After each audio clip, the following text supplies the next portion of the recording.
another knife. This is between the medium size and bigger size of knives, and this is made by Habilis Bush Tools, the brand Habilis, and this knife is the S.R.T self-reliance tool. And you have seen all the specs of that knife at the beginning of that video. Now what I can say is that it has a very nice handle, it fits right in the hand, it's loaded with features for self-reliance and survival and stuff like that. So without talking anymore, let's try and see how it works and how it performs in the field.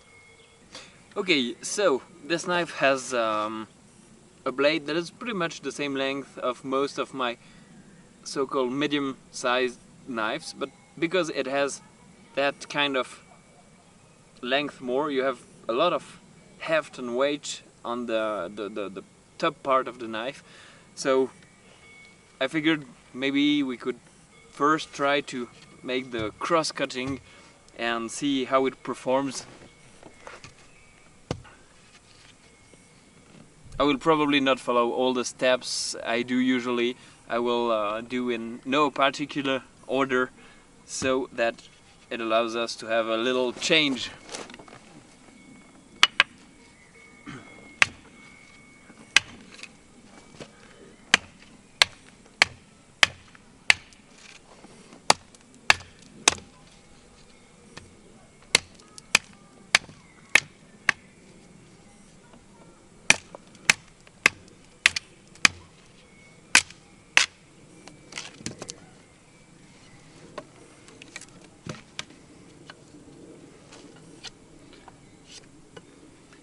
Okay, so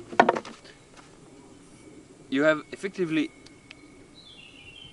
some weight on the top part, so it's a great thing. Something that is pretty interesting is that because of the dog bone shape of the pommel, I don't remember how they call it, but I think it's something like that, bone something. You can either hold it that way or or really put your hand really at the far end of the knife without having the knife that can slip out of your hand. So this is a great thing. I just want to check one hit. Okay, this is some pretty hard wood. It digs pretty well.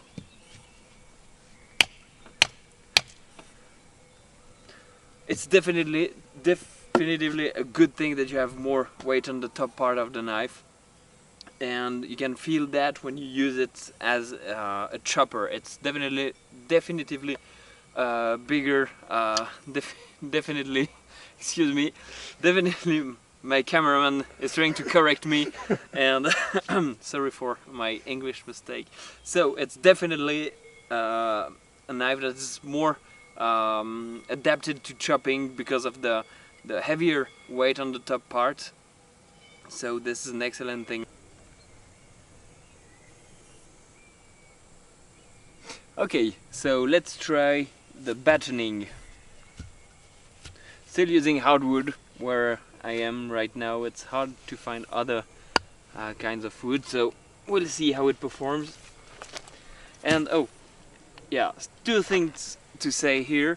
If you watch here, that kind of curve on the top part of the knife, I believe it's for to accept the heat from the batten, and it's pretty much the same on the pommel here.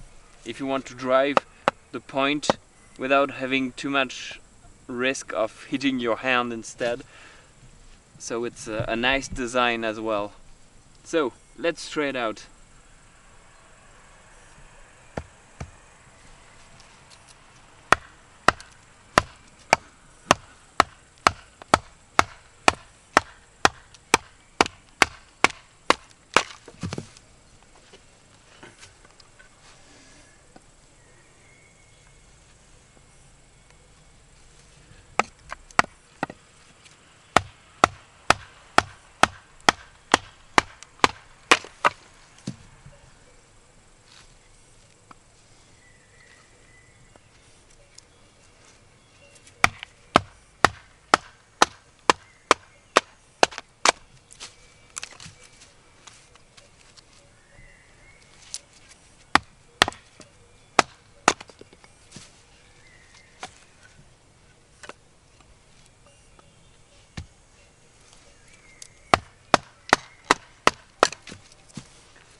Okay, so for some hardwood, I can say it works really well.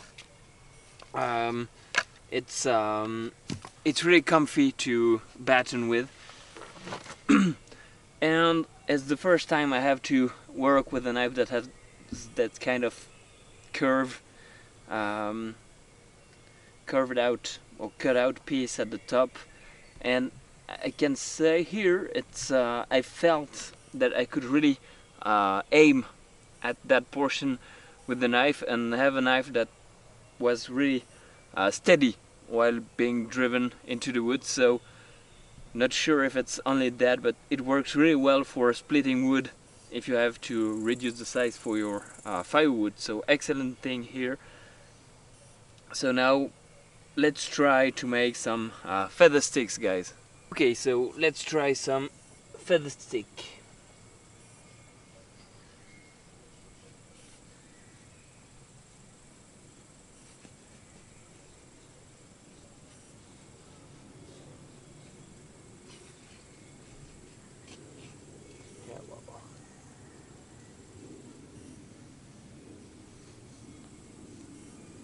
Yeah, I'm starting to find the angle.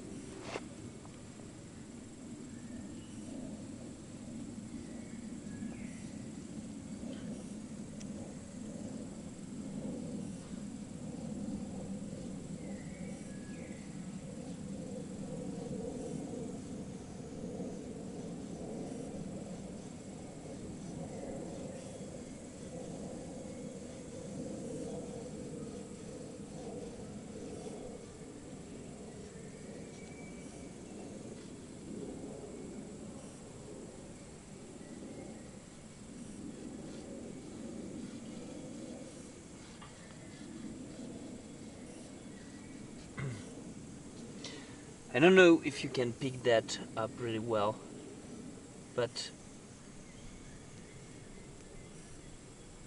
I can have several curls on most of my feathers here, and there are two things I love. This is, I believe they call this edge a modified Scandi grind, which means you have the Scandi, which has a constant angle down to the edge, and have a very slight secondary bevel.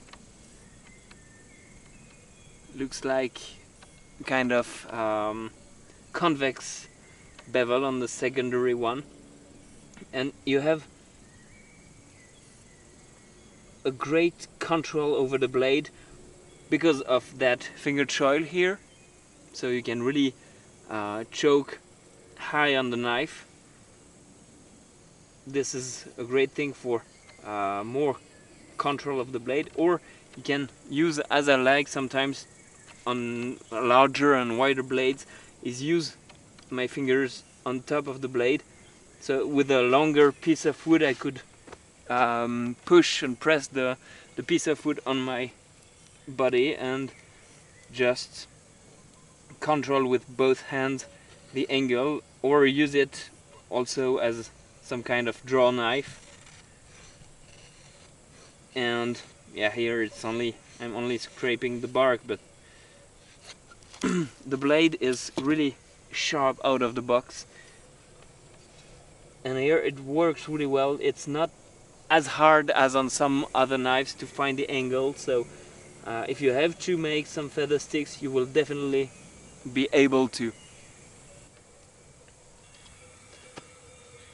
So let's make some traps like figure 4, like always pretty much.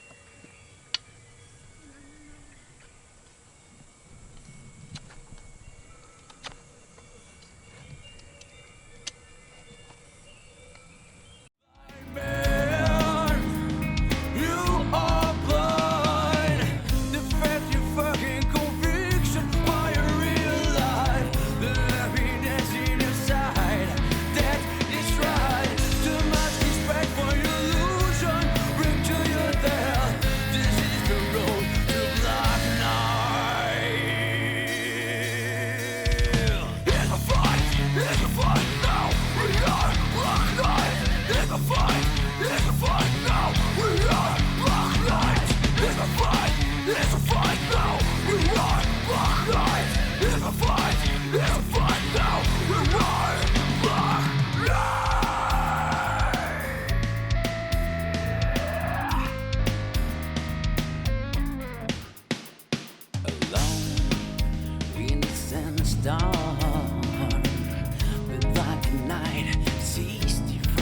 tower is lying in the middle of the desert that travels into long time. Help the weak, I am weak. She gives blind man. In the fight, now you are blind. In the fight, now you are blind. In the fight, now you are blind. In the fight, now you are.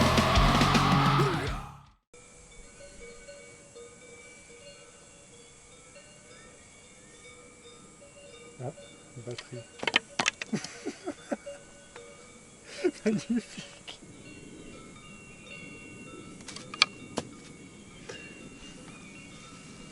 Okay, so trap making, meaning finer work and stuff like that. I have several remarks to do here, and I don't know exactly where the problem comes from. I say problem; it's not the right word. What is the reason for that? For example, I've seen perhaps the handle is for my hands at least a bit too thin, because when I stick it here to help me cut, I often found out that the knife turns. It's like it has a lot of leverage on the blade here and make the whole knife turn, and that's happened to me several times. I must say I find actually the handle really thin for such a knife for my hands. I know people that have smaller hands or like smaller handles. I have, well, not huge hands, but pretty big on the big size, and I perhaps like to have to wrap that in leather or in paracord just to have something a bit beefier in the hand. Now, overall for finer work, it's a very good knife. As I've said before, you have the ability to come really close to the blade and to use it in several directions. But even in that direction, when I did cross chest cutting, I did feel that, you know, the whole knife turning around, perhaps because the edge is really forward compared to the handle. I don't really know why. It's the first time that happens to me. One thing is that small notch here that is great for fire steel striking, probably for the smaller size maybe, but also I like those on several of my knives for helping to, you know, remove the bark from skewers or arrow making, remove the bark. But here it's just in a place where when I grab the knife, when I choke on that finger choil, here I have just the notch that gets inside my hand here. Sometimes it gets inside the pulp of my thumb, which is not super comfy. And here, when I press it against my shin, it may, depending on where I put it, I rest it against the leg, it may hurt me a little, perhaps because I have only shorts, but you know, it's like you have 2 points getting inside your skin. So this is something that is not really necessary for me having that kind of shirt, but here it's perhaps not the best place. And yeah, it's here it happened again. It's really the only thing that worries me.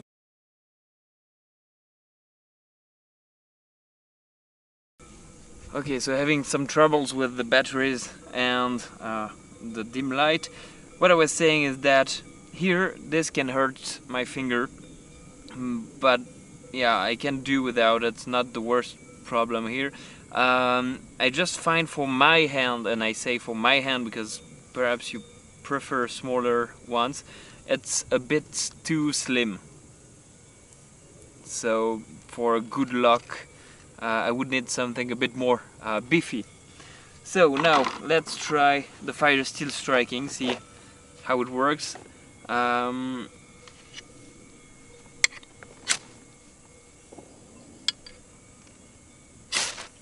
Well, obviously I like to use it here because you have the blade that is on the same side, and yeah, it works really well. Good shower of sparks.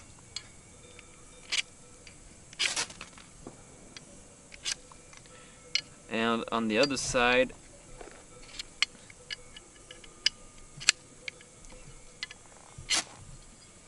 here, don't know if you see that well.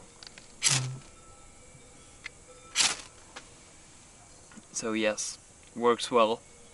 You would be able to light a fire without any problems here. So now let's talk a bit more about the features, the edge, the sharpness and edge retention, and the sheath. Sorry, I forgot to talk about the sheath. So with that one, you have two choices when it comes to sheath. You have a cross-draw sheath made out of kydex here, really well made, locks the knife in place really well.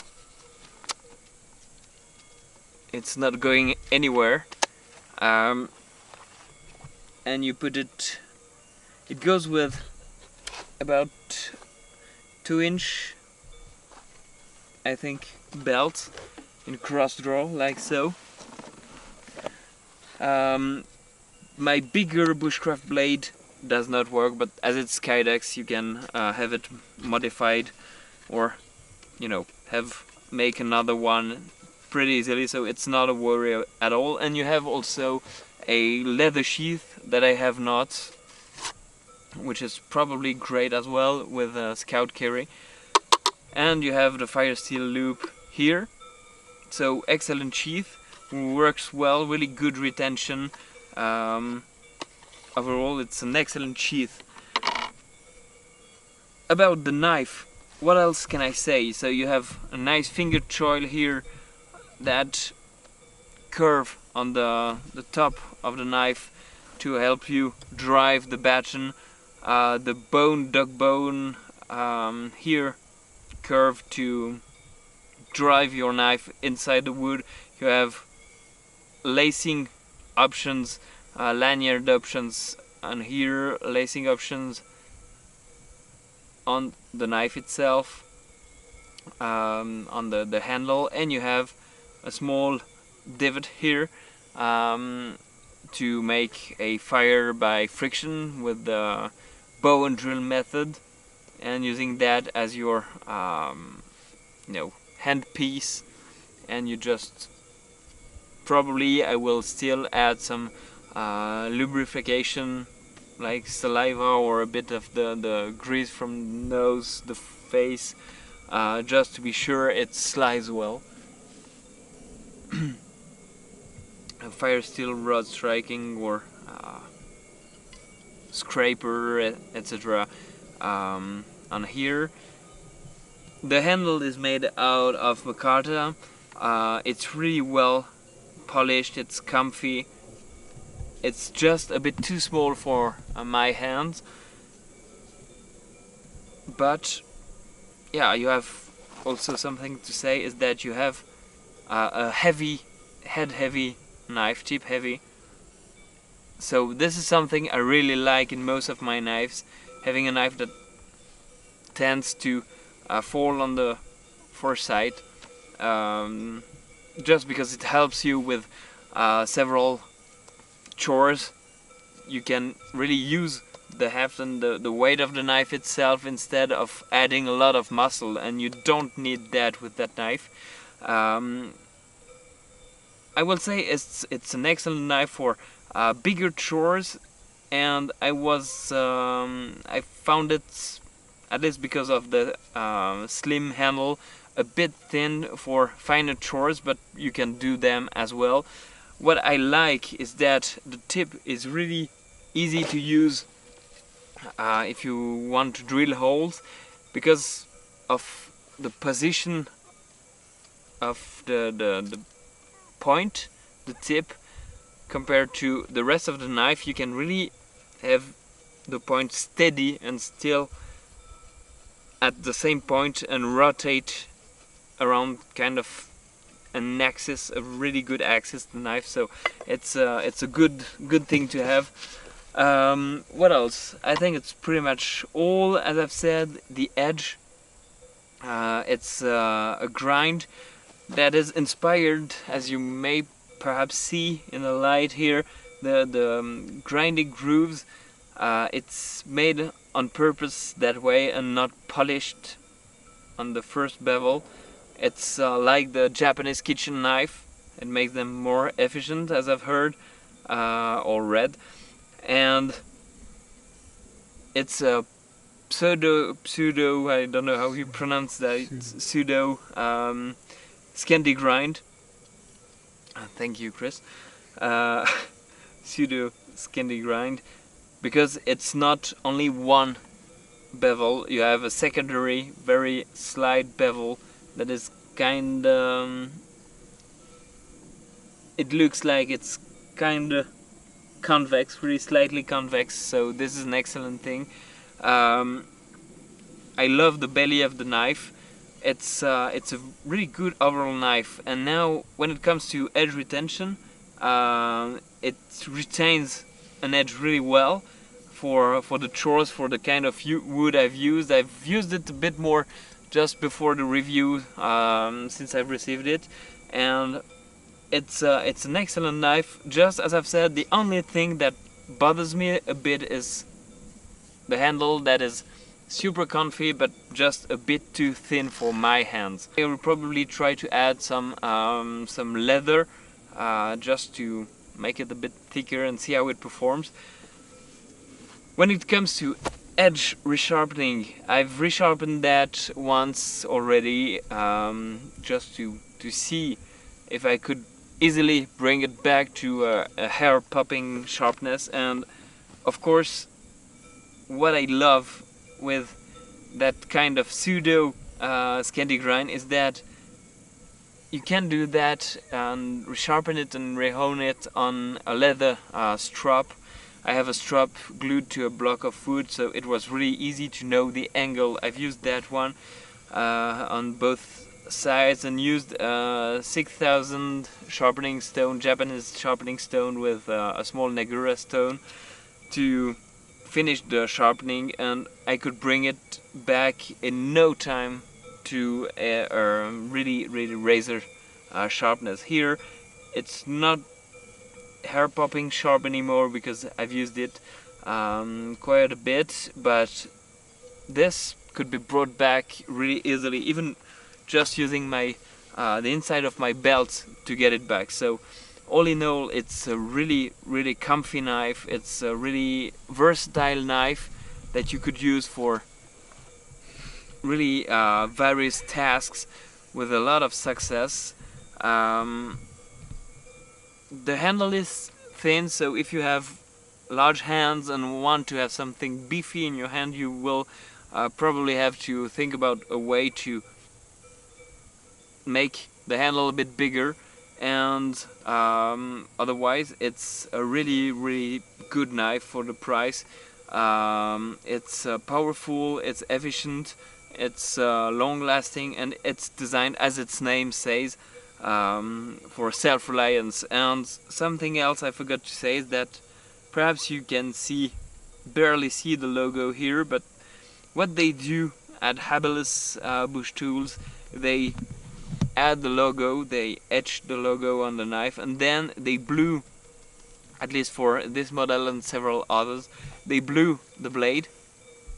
That way you have a kind of protection against rust, and it holds a bit better against rust. So it's a really nice patina. Stop moving. Excuse me. It's a nice patina. It makes a really nice knife to have, and really potent knife. So overall, it's an excellent knife for survival and self-reliance. But results.